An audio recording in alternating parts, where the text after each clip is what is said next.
नमस्कार। आज का जो लेक्चर है हमारा, वो ज्योग्राफी में बिग बैंग जो थ्योरी हमने पढ़ी थी, उसके आगे जो चीज़ें हैं, जो हमें फिज़िकल ज्योग्राफी पढ़ने में हेल्प करती है, उस पर है। हमने बिग बैंग थ्योरी पढ़ ली। बिग बैंग थ्योरी में हमने पृथ्वी, सोलर सिस्टम, गैलेक्सीज़, इन सब के बारे में देखा कि कैसे बहुत सारे एविडेंस हैं कि माना जाता है कि इस टाइप से ऐसा-ऐसा कुछ हुआ होगा। पृथ्वी की उत्पत्ति क्लियर हुई, ब्रह्मांड की उत्पत्ति क्लियर हुई। अब उसके बाद जब हम फिज़िकल ज्योग्राफ़ी पढ़ना स्टार्ट करते हैं, तो उसमें कुछ ऐसे शब्द हैं, कुछ ऐसे काल हैं, ऐसा समय है, जिसमें पृथ्वी का निर्माण तो हुआ, पृथ्वी पे लगातार चेंजेस भी हुए, लेकिन उन चेंजेस को उस कालक्रम में बाँट दिया गया। जैसे एक कालक्रम है क्रिटेशियस। इस क्रिटेशियस के अंदर चंद्रमा पृथ्वी से अलग होके बना, कि पृथ्वी से अलग टुकड़ा निकला एक और चंद्रमा बना। फिर ऐसे ही हम देखते हैं कि टर्शरी एज में कोयले मिले, टर्शरी एपॉक में कोयले मिले। तो अब ये एपॉक है, पीरियड है, टर्शरी क्या है मतलब?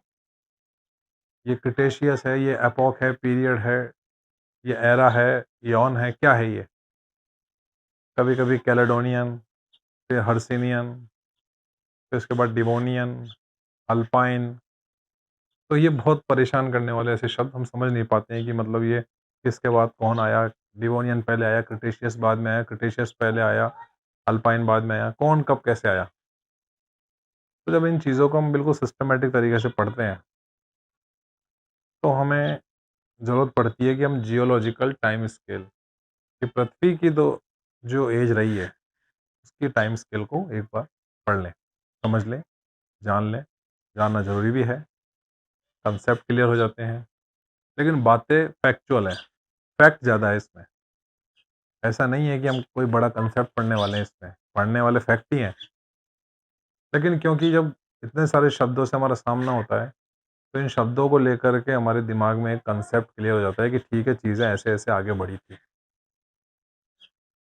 अब पृथ्वी की जो उत्पत्ति है, वो यूँ मानी जाती है कि 4600 4600 मिलियन ईयर अगो, ये मानी जाती है। इसमें जब हम लोग एक ज़ीरो हटा देते हैं, तो 460 करोड़ वर्ष पूर्व।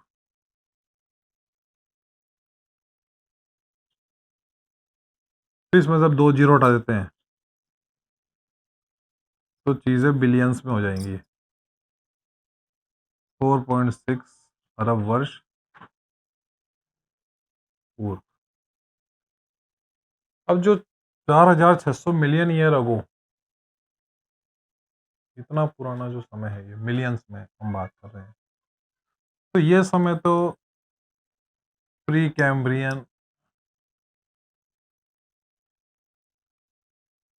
और प्री कैम्ब्रियन भी क्या है? इयॉन है, जिसमें समय को हम अरबों में व्यक्त करते हैं, बिलियंस में।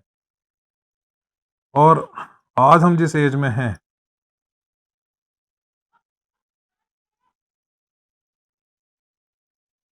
मेघालयन एज में, तो इस मेघालयन एज की शुरुआत आज से 4200 वर्ष पूर्व हुई है।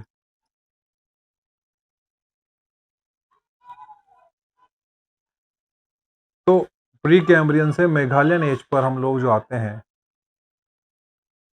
इसके बीच में बहुत सारी चीज़ें हैं। उन्हीं को थोड़ा समझ लेते हैं, समझ लेना भी ज़रूरी है, समझ लेना चाहिए भी। देखिए, अभी मैंने बताया कि इयॉन की जब बातें करेंगे तो हम अरबों में बात करेंगे, इतने अरब वर्ष पूर्व की पृथ्वी, 4.6 अरब वर्ष पूर्व। इयॉन के बाद हम बात करते हैं एरा की। ये ईयन से छोटी है। और एरा की जब हम बात करेंगे तो करोड़ों में समय की बातें होंगी। एरा से छोटा होता है सिस्टम या पीरियड।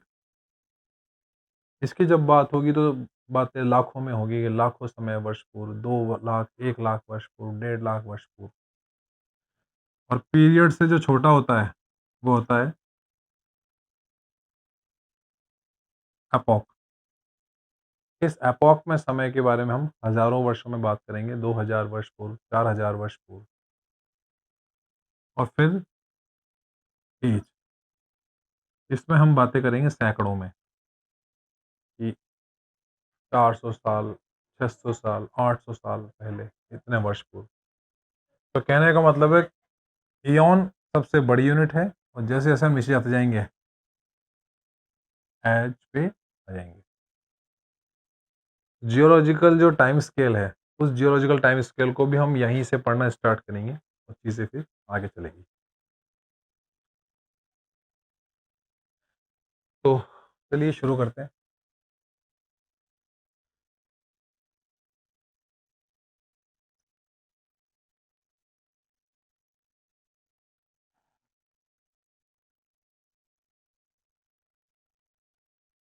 ठीक है, इतना ही बहुत है। ये जो है ये है ईयन। ईयन से जो अगली बात करेंगे हम लोग एरा। एरा के बाद पीरियड, पीरियड के बाद एपॉक और एज। ठीक है। ईयन में सबसे जो छोटा है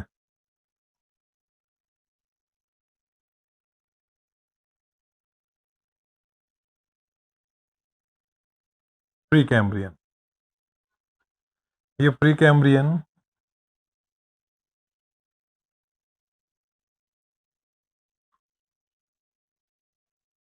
कितना मिलियन ईयर अगो। राजस्थान में जो अरावली पर्वतमाला है इसकी शुरुआत इस pre Cambrian 4600 million year ago से ही मानी जाती है। इस प्री कैम्ब्रियन में सबसे पहले अजोइक,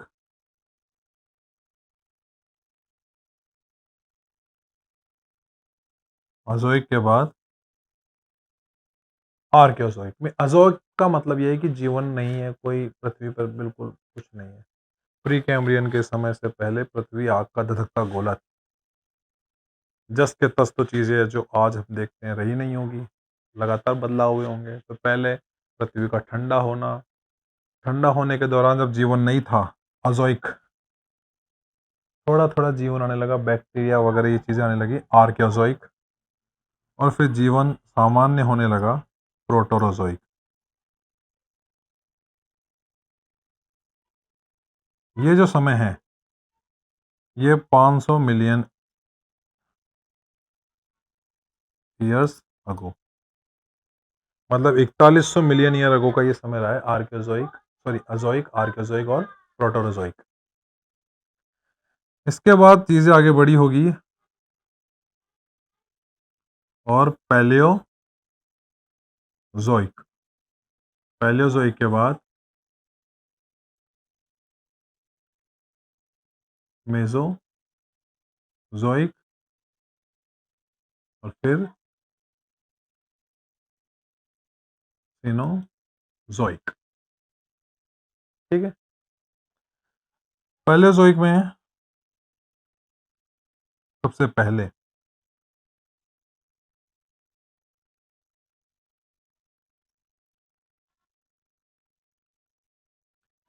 कैम्ब्रियन,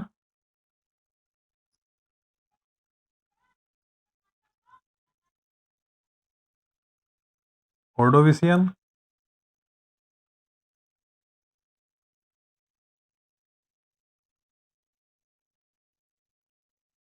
सिलूरियन,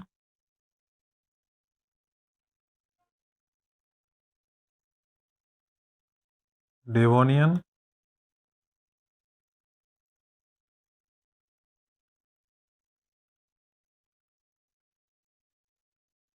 कार्बोनिफेरस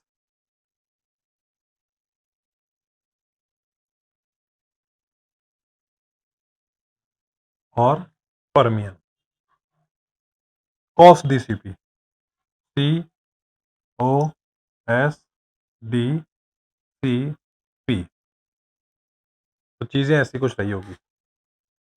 मेसोजोइक के अंदर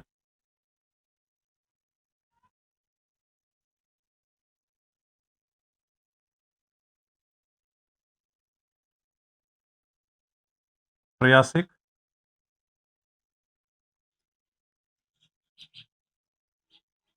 जुरासिक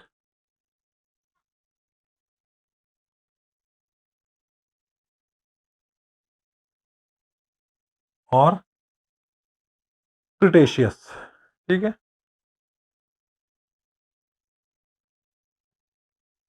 के बाद सीनोजोइक में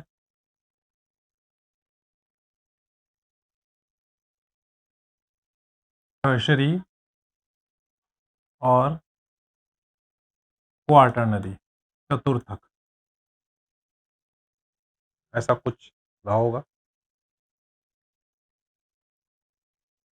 अब टर्शरी को हम जब इधर देखें एपॉक में, भाई एऑन है सबसे बड़ा समय, उसके बाद समय बट गया एरा में, करोड़ों में होने लगी जब बातें, उसके बाद समय और बढ़ गया जब लाखों में होने लगा, उसके बाद हजारों में, सबसे छोटा होता जा रहा है। इसमें सबसे पहले है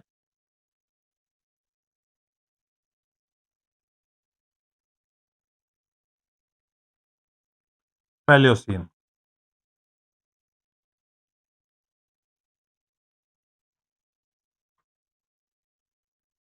एओसीन,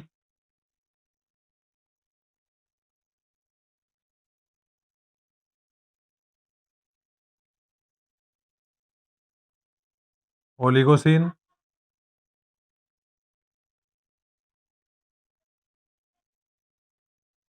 मायोसीन,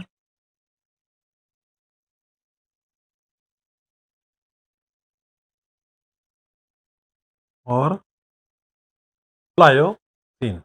ठीक है। चतुर्थक में अगर हम बात करें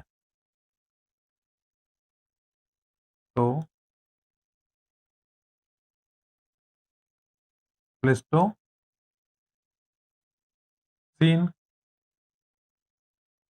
और आज जो हम यहाँ पे हैं होलोसीन, होलोसीन होमोसैपियंस मतलब मनुष्य आ गए यहाँ पे, होलोसीन में मनुष्य आ जाएंगे, होमोसीन्स मनुष्य। अब जो ओरांगुटान, चिंपांजी वगैरह ये चीज़ें रही हैं, डेवलप हुआ है वो होलोसीन से।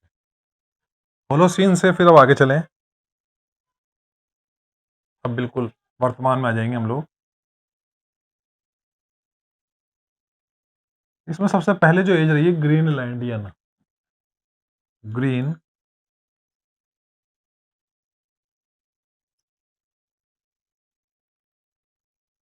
लैंडियन। इसके बाद नॉर्थ ग्रिपियन, के बाद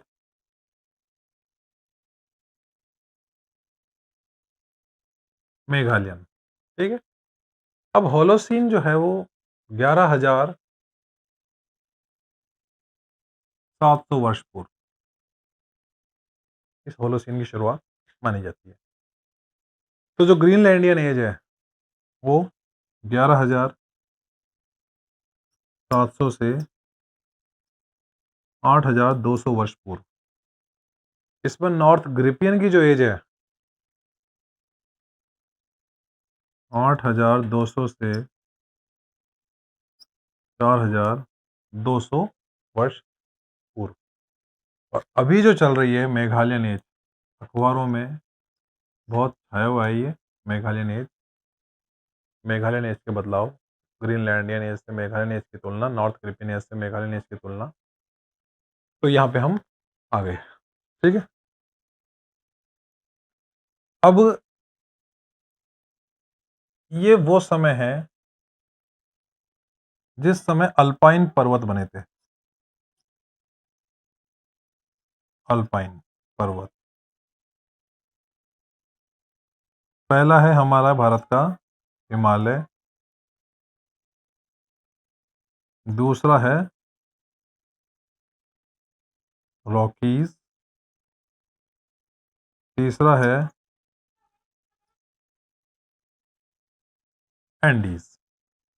ठीक है, अब देखिए हिमालय के जो चरण हैं कि ये Palaeocene, Eocene, Oligocene, Miocene, Pliocene, ये चरण हैं कि यहाँ शिवालिक बना होगा, यहाँ मिडल हिमालय बना होगा, या ट्रांस ग्रेट। तो हिमालय लगातार एक ही एज में नहीं बना है, या आप कह दो कि लो आज खड़ा हो गया हिमालय, नहीं, धीरे धीरे विकास हुआ इसका। जब हम पढ़ते हैं हिमालय के बारे में, Shivalik, great, middle, trans Himalaya, north eastern Himalaya, तो ये सब चीज़ों का जो डेवलपमेंट हुआ है वो इस समय ही हुआ है। ठीक है, प्लिस्टोसीन के बारे में हम बात करें तो नेक्स्ट पेज पे एक बार, ये जो प्लिस्टोसीन है,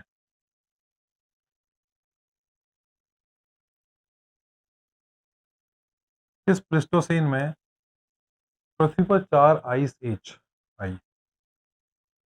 गुंज के बाद मिंडेल, रेस और वुर्म। ग्रीनलैंड के ऊपर जो हम बर्फ देखते हैं, आइसलैंड के ऊपर हम जो बर्फ देखते हैं, अंटार्कटिका के ऊपर जो बर्फ देखते हैं, सुनते हैं कि ग्लोबल वार्मिंग नहीं होनी चाहिए, धरती पे जो बर्फ की चादरें हैं पिघल जाएगी, वो बर्फ इन्हीं समय पर जमी हुई है। तो हम ये कह सकते हैं अंटार्कटिका, ग्रीनलैंड, आइसलैंड, उत्तरी और दक्षिणी ध्रुव पर जो बर्फ का भंडार है वो इस प्लिस्टोसीन में इस एज में ही रहा होगा। आ गया बेटे क्या, रेस वो इसी में रहा होगा। ठीक है, तो ये बात हो गई प्लिस्टोसीन की, मतलब पृथ्वी पूरी बर्फ ने ढक लिया था पृथ्वी, हिमयुग। ज्यादा बातें नहीं करेंगे इस पे। ये जो समय है इसे माना जाता है कैलेडोनियन पर्वत काल। पृथ्वी पर जो कैलेडोनियन समय में पर्वत बने हैं, तो यूं मान लीजिए कि वो कैलेडोनियन पर्वत का समय यही रहा है, कॉस डीसीबी में OSD वाला समय जो रहा है। ऐसे ही पर्मियन के बारे में हम बात करें, डिवोनियन के बारे में हम बात करें, तो जितने भी जलीय जीव रहे हैं, मछलियां वगैरह, वो डिवोनियन समय में आई। पर्मियन एज को हम लोग हर्सियन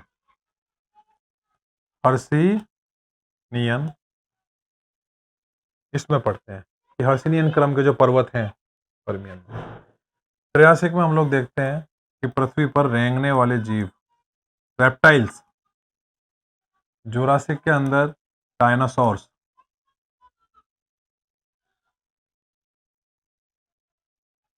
और क्रिटेशियस में मैं आपको स्टार्टिंग में बता चुका हूं कि चंद्रमा पृथ्वी से अलग होकर के बना था। ठीक है, तो लगभग मोटी मोटी बातें इस पर हो सके। टर्शरी क्रम के बारे में हम जानते ही हैं कि कोयलों के बारे में बात होती है कि एंथ्रेसाइट, बिटुमिनस, पीट, लिग्नाइट, ये कौन कौन से क्रम के, खैर ज़्यादा इसमें नहीं जा सकते हैं, बस ये ध्यान रखें टर्शरी